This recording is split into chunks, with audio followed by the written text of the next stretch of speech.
arahan telah dikeluarkan bahawa iaitu semua urusan yang melibatkan luar negara termasuk surat menyurat mesti menggunakan bahasa Melayu. Berita semasa, berita terbaik setiap hari. Jangan lupa subscribe, komen dan berkongsi. Malaysia cadang bahasa Melayu sebagai bahasa kedua ASEAN. Apa sebabnya? Perdana Menteri Malaysia Datuk Seri Ismail Sabri Yaakob merancang untuk mencadangkan penggunaan bahasa Melayu sebagai bahasa kedua ASEAN.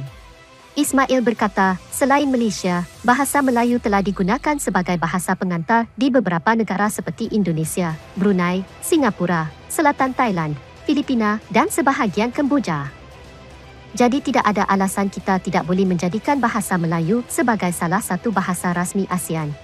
Ismail seterusnya berkata, ketika ini hanya 4 daripada 10 negara ASEAN menggunakan bahasa Inggeris dalam acara rasmi di peringkat antarabangsa. Menurutnya, usaha menggunakan bahasa Melayu akan diteruskan dalam setiap pertemuan di persidangan antarabangsa sama ada 2 hala dan pelbagai hala di dalam atau luar negara. Setiap surat yang saya sendiri hantar kepada pemimpin-pemimpin dunia menggunakan bahasa Melayu dengan terjemahan bahasa Inggeris sebagai lampiran.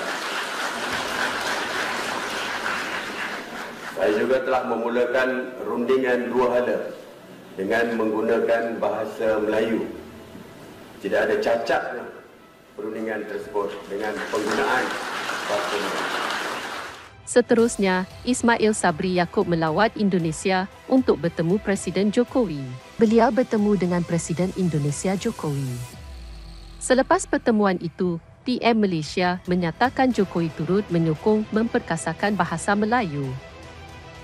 Sementara itu, Menteri Pendidikan, Kebudayaan, Penyelidikan dan Teknologi Indonesia, Nadiem Makarim, menolak cadangan Sabri Yaakob untuk menjadikan bahasa Melayu sebagai bahasa kedua di ASEAN.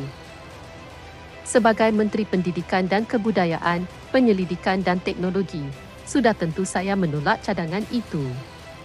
Namun, kerana keinginan negara sahabat kita untuk mencadangkan bahasa Melayu sebagai bahasa rasmi ASEAN, sudah tentu hasrat ini perlu dikaji dan dibincangkan dengan lebih lanjut di peringkat serantau, kata Nadiem. Apakah respon Profesor Emeritus Datuk Dr. Mahmud Zudi bin Haji Abdul Majid, seorang ahli akademik dan pendakwah? Beliau merupakan pengerusi Majlis Dakwah Negeri sejak 2016 dan Profesor Emeritus di Akademi Pengajian Islam Universiti Malaya. Soal bahasa ni diketepikan begitu sajalah.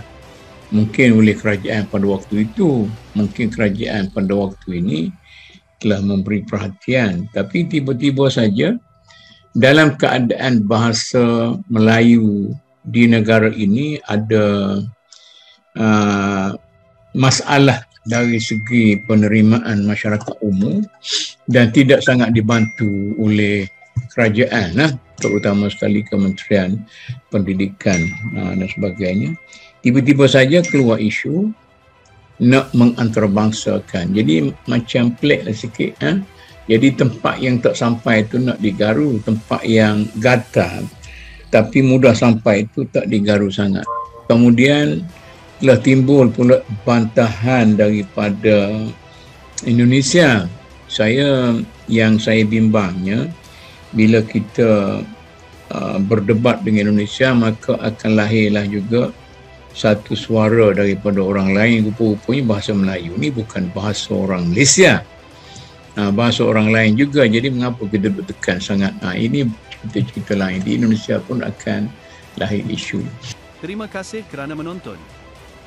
Jangan lupa untuk berkongsi dengan rakan-rakan di semua media sosial.